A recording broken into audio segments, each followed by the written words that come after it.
What's up, guys, and welcome back to the Good Things Take Time podcast. My name's Ethan, My name's Elijah. and so today we have a very special guest. You want to go ahead and introduce yourself? Yes, sir. What's up, guys? My name's Kohl. I don't know, introduce myself a little bit. Currently, I'm on staff at The Way as an intern. I'm also the director of Foundation Retreat. And then the guys just invited me to be on, and I'm so excited to be here. That's all I got. So, Cole's been a good buddy of ours since Foundation that we've kind of talked about in a couple episodes. It's this church camp that involves a lot of churches around Lubbock, and just to get a lot of incoming freshmen plugged in the churches. And so, you said that you're, an active member at The Way, or IABC, here in Lubbock. What exactly do you do here at the church? Yeah. Basically, my job as an intern is I get to have the pleasure of at the end of the night we do connect cards, and so we divvy them up, and it's my job responsibility to meet up with all these dudes at coffee shops and just talk about the Lord, talk about life, all that kind of stuff. Some are heavy, some are fun, some are somewhere in between, and it's chill. And then outside of that, get to help in the sermon crafting process, and generally just care for our people really well. And so that's what you do as an intern. And then as director, I'm literally like Foundation. I've never done a camp before, and I always say that it's I'm flying a plane and I'm building it while it's in the air. And so it's a learning curve to it, but it's a lot of fun, man. That's cool. Do you have any beginning questions for him before? Do you remember the first time you met me and Ethan? Yeah. Okay. I do remember it actually. So I remember meeting you guys both 2 years ago. Y'all were campers, and I think you were on purple team. You were on purple. Yeah, you were both purple. Yeah. And then were you green? No, I was on red. Red. I was a counselor. Oh yeah. And they did the points where they did the math, and that was I could have won if I was on my own team, kind of a vibe. Oh really? It was fire. It was fire. I was really competitive and stuff, but I remember y'all being super chill, and then I don't know. I'm trying to think what y'all were like. I think you're just I think we're about cool. The same. Yeah. I was oh, these guys could be we could be friends outside of church. You know what I mean? Yeah. But I don't know. So, you're involved in a lot of things right now, and seems pretty busy. But you did have a couple of topics that, prior to us inviting you, kind of wanted to share on this podcast. So you want to kind of take us through I that? do want to say something. When we first started this, Cole sent me 2 or 3 pages worth full of topics. I just want to say thank you. Oh yeah, there we go. I try. So now we probably get to use them right here, right? Yeah, I think I went to I feel like every Christian dude goes through this phase where man, I think there's a lot of stuff that needs to be said. I want to start a Christian podcast because no one's hitting what I want to talk about. And so I went through it, and I read this thing that was man, everyone goes through the podcast arc. Write down at least 10 things so you can make it past episode 10. And so I cooked. Yeah. I wrote down 1,000 things, and I never did it. So when I saw you guys you were doing a podcast, and you're what are some topics we should do? I was oh, let me shoot you my list. I never did it. And now you're on it. Here we are. Good things take time. Right. That was good. But man, I think recently I was kind of doing my quiet time this morning, and the thing that's been hitting me the most is just this idea of silence and solitude, and just how seriously the Lord takes that. So I think a lot of times we think about the 10 Commandments, and we're God says, hey, don't murder people, and we're yeah. Yeah. And then he's okay, don't steal either, and we're okay, yeah, sin's pretty bad. But then God says to take the 7th day and rest, and we're whoa. And so to put it into perspective, it's man, God sees rest as serious as he does murder, so why don't we, kind of a thing. You know what I mean? And so I just for me personally, I just know right now with it being final season and being involved in I just explained, intern stuff, the way stuff, and then also with Foundation and school and doing my own social life and doing the gym really well, all of those things. I'm a pretty busy guy. Yeah. And so the last month I've had to really, really lock in and not just dedicate a Sabbath day, but just find times throughout the day to find rest. I don't know what y'all's experience with it is, but that's kind of what I want to talk about today. It's just the idea of rest. Yeah. I think for Christians in general, I think rest is very important. Yep. Obviously, all of us need rest. I think for Christians, it kind of hits deeper that you got to reflect and really take in what the Lord is trying to teach you in that moment, in that season, especially on a Sunday too, because you have your whole week all swamped and busy. Sunday's dedicated for your rest, and sometimes you don't rest, and then you just get overwhelmed. You have to go start a whole brand new week that next day. And so, I think for me, like one thing that I need to get better at is definitely taking time, like what you said, like truly like a quiet time in the morning, like to start my day. Because I usually do it at night, but I think incorporating it at morning would be a better. Yeah, that's what a bunch of people I've talked about. They said like once you start first thing in the morning, like you get going, like you start your day with God, and then like your morning, like you just start good, and just like you can keep that going throughout your all day. Yeah.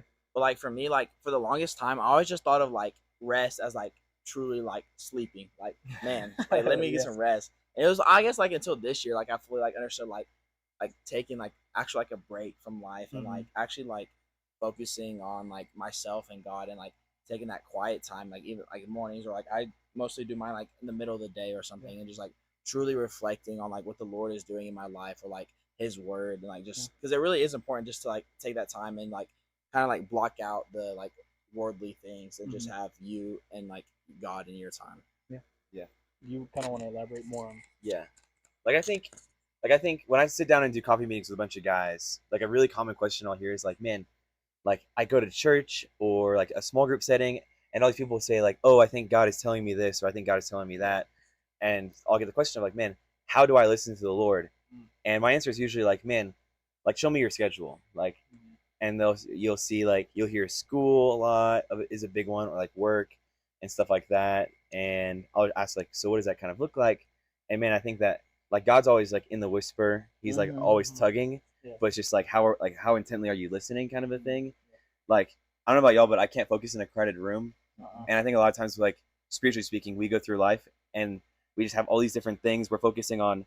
Like right now, filming this podcast, I'm already thinking about like, okay, after this I gotta go film a video, then I gotta go film a different video, then I gotta go do a poker night with my friends. Like I'm here, but I'm not like here mentally, you know. Yeah. And so I think a lot of times when we even are just like doing things that aren't necessarily our quiet Bible time, we're like not even here, you know.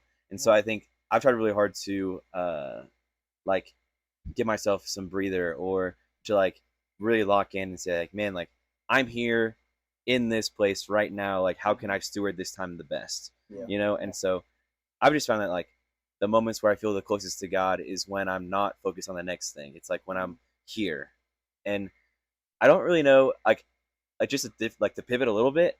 I think a lot of people think that to be closer to God, you have to be this like super holy person who like sets aside like a 2-hour Bible reading time and like goes into a quiet place and prays. Well, I think that's always important, but it's like, man, I think God put you in your classroom for a reason.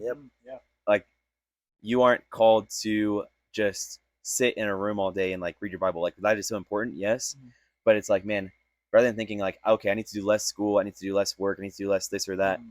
It's like, man, rather, how can I invite God into those places with me? Everything's about the intentionality. Yeah. Of the situation. Is like, What'd you say? Intentionality of the situation. That's good. Because like for me, I mean, like I said, I used to be super super busy and like really stressed out, and then my mentor and I had to sit down in conversation and was like, man, how can you invite the Lord like into those things? And so, like to be corny, like I would literally like before class, I would like go into the bathroom and like pray in the stall, like throw one up real quick, or like before a lift, like I'll just like go in the locker room, like change a little bit, put on my gym shoes, and like be like, God, like I don't know what I'm doing here today. I'll be honest, you know, if it's like a quick like just like bring it to the Lord, and then some of the most fruitful conversations are from like that, just with random people in the sauna, random people in my class who are like, man, like I can just tell that you're different. And I think like attributing it to those like little 10-second moments where I just like take the time to pause and be like, God, like take use of this time now, kind of a thing. That was a big yap sesh, but I'll pass the mic. I'll pass the mic. No, that was good. That was good. That was good. You said it better than we could have. That's for sure. Nah, yeah, I really did like that. Like for like me, like the time that I feel closest to God is like when I'm worshiping, or like just listening to worship music. Because like, that's something I find myself like doing just like daily. Like if I'm walking in class, I'm in the car, like I try to put on worship music because I feel like that's just like a quick time I can have with the Lord, and like cause I feel so like I feel like that's a time where I don't think about other things. I only think about the Lord because I think this music's just so powerful.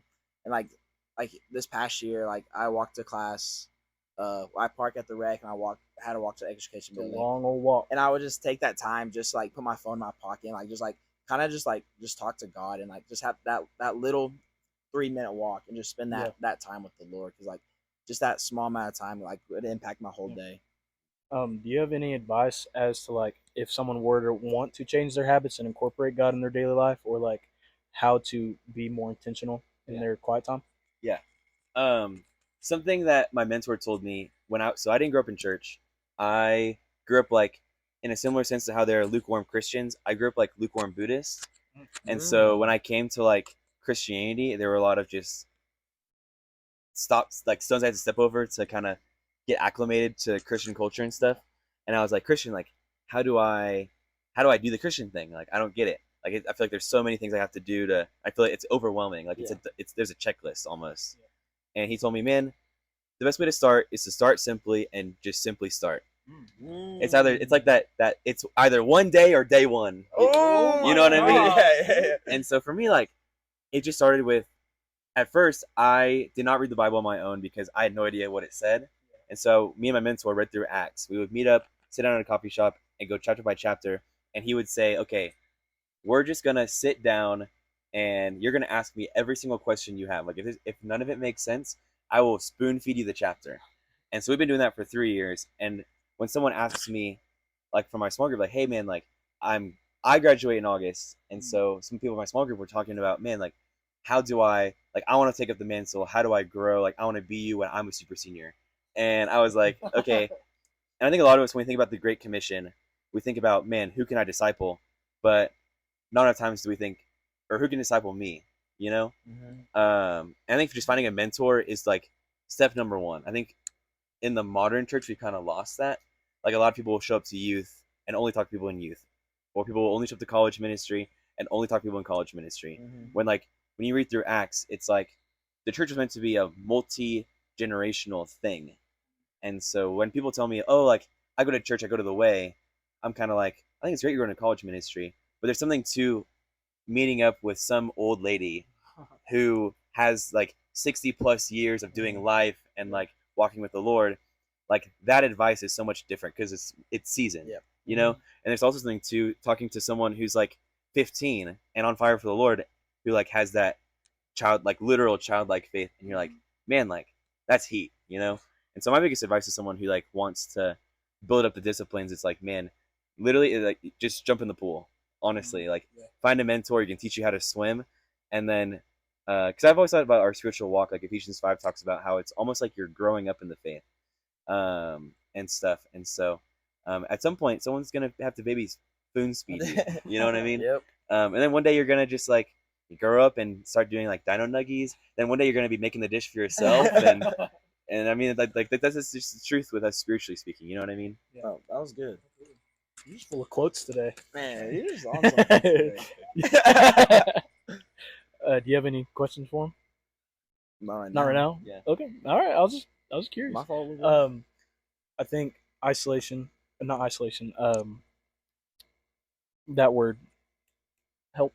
Solitude. Solitude, not Solitude? isolation. Solitude. Is your little brother? It's really important in our walk, I think, for me personally. But there is another topic that you kind of want to talk about, which was pride. Yeah. Exactly. Kind of what do you want to take that into?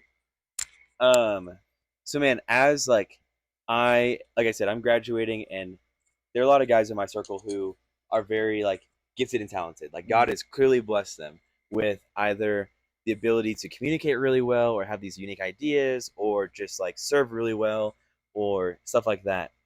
And I think not, like, we talk about pride a lot of times, and it's like a really hard line to walk, because on one hand, like, I think God has gifted like guys like you are kind of like, in my eyes, the next generation of the ministry, you know? And like, y'all are both really, really gifted, but man, like, you would have to walk in humility, because like pride is like the root of all sin. You know what I mean? And so for me, like, I want to go to ministry. I plan on graduating and then going to work in some sort of youth program, or maybe college, or maybe young adults. I've just ruled out children. Like, like the little niños are not for me. Little bros are not for me. Me either, dude. And so, with that, man, I mean, you see all these stories of these like high, mighty, like very influential guys in like the ministry. Then you like see them fall, you know. And how did they get there? Like 9 out of 10 times is always pride. Um, I don't know. I think for me, I've always gotten the pat on the back. I've always gotten the acknowledgement from people, and kind of how I got to wanting to go into ministry was, um, like a lot of times the call to ministry is people calling ministry out of you. I would like show to a small group on fire to share, and then someone would go, "Oh, dude, like if you had a podcast, like I would for sure listen to it." And that's how I got on my podcast like vibe. Yeah. And then just kind of continuing to serve, continuing to like steward what God had given me at the time. Found myself as, like I said, director now, intern now, almost like the highest position one can achieve in these like college years. And like my boss Travis, he's like a college minister, is like giving me a lot of pat on the back and like affirmation of, man, like I'm not shocked that you were called into ministry at all. And so there are moments where I'm like, man, like absolutely, like I am really gifted. And the moment I catch myself in that, I'm like, whoa, like back up, hold up. And something that one of the other interns, his name's Braden Peterson, he's like very, very talented and gifted as well. And something I respect about him the most is he's shared sermons at the way before. He's done devotionals here and there. And I like one day went up to him and was like, hey man, like I thought you killed it. God really spoke. And he goes, all glory to God. And he'll always say that. If you ever give him a compliment about how talented or gifted he is, he'll always point back to the Lord about the person who like gave him those gifts. That's awesome. And so that's something that like I've started to try and implement, of like when someone gives me a compliment or is like, hey man, you're cooking right now. I'm always like, man, like glory to God. Oh, all glory to God. But, and I mean like, I don't know, just like humility is something that I think it's not talked about enough, or we can ever, well, not that it's not talked about enough. It's just like, man, you can never stop talking about how important humility is. You know what I mean? But because we serve a God that's like so much bigger than us. Sometimes our egos get way up here, so we need that humility to bring ourselves a bit back down in times. Be realistic. Bring us back down to reality. Big word. Been working on it. I've been. But is there anything else that you'd like to add, or some advice just for, you know, maybe the beginner Christian out there? Man, I think my biggest piece of advice to someone who's kind of newer in the faith is kind of to the point. Like I led my last small group last night, and a lot of the guys were talking to me like, hey man, like how do I take up the mantle? How do I grow? Like I want to be when I'm a super senior, that kind of thing. And I think one of my favorite moments of Sermon on the Mount is right in the middle. I forget the reference specifically, but it talks about the idea of like praying behind closed doors, or like not practicing your righteousness in front of others. And I remember when I had given my life to the Lord and been like, man, like I want to do this Jesus thing. God had radically changed my life. I showed up to a Sunday night at our college services, and I just wanted to help. And so I would see people, like leadership back then was not what it is today. People would like, 2 people would do chairs and tables and stuff. And I just saw the need for help. And I was like, okay, I don't have any kind of title. I don't have any kind of position. I just want to help. And so I just like went into chairs and tables. And I'm like, still to this day, wildly passionate about chairs and tables. Or like the custodians would be like taking out the trash, and I'd be like, hey dude, like I got you. Don't worry about it. Like do the other stuff, because I don't want to sweep, you know? And so with that too, like I'm also making it a very strong point to like do those things in my private time when no one's watching. It's that like every baseball coach ever has said to their kids, like, hey man, the man you're going to be on the field is who you practice to be. You know what I mean? Oh yeah, that's completely true. And I just think like that applies to spiritually. And it's like, man, when someone wants to get on this stage or like share something in front of a crowd of people, it's like, why would God let you or give you an opportunity to share and preach in front of people if you're not even doing that in your alone time? You know what I mean? Because I found that like I caught myself doing this a little bit, but like the only time that I would pray was in front of other people. And then like in that same season was probably the most spiritually dry I've ever been in my life, because I never took the time to like make it personal. I think that's like comparing normal Christianity to all the other ones. It's like, man, that personal aspect of your faith is what separates it from everyone else, you know? And so to actually make it personal, a relationship, it requires like an alone time, you know? Like if I had a girlfriend and said like, man, the only time I ever make time for her is when I'm not busy. Like I got so much other stuff, like, or I've got her texts, but I never read it. But like the truth is, with our Bible, like we have like the text. But how often do we ever read it? You know what I mean? Like how serious do you take your relationship if you're not even reading Gross. it? You know what I mean? And so, man, my biggest thing with like new people is like, man, if you want to grow up and like be this spiritual pillar for others, it starts in who you are when no one's watching. But that's my biggest thing of advice. That was really good. Cole, you're kind of spitting today. I'm not even gonna lie. Just stay cooking. But do you have anything else that you want to add on? I mean, not really. I mean, I feel like we covered quite a bit. We covered quite a bit. Thanks. Well, do appreciate you coming on the podcast. I know that you wanted to get on it for some time, and we had a couple guests before you, and that's on us. There's so much grace. There's so much grace. And that's on us. And but you know what? Now you're here. You're here. We made it. We made it. Mama, we made it. We made it. But appreciate y'all listening in if you're still listening, hopefully. But again, as you said, you're graduating in August, and I just want to say that on behalf of both of us, we are truly grateful to have met you. Honestly, like you kind of said in your own words, like you got to find a mentor. Yep. And I think for both of us, you've kind of filled that role as a mentor type person, and so we truly appreciate you. Been a heck of a ride. Heck of a ride. Balling. Well, you know what they say. Good things take time.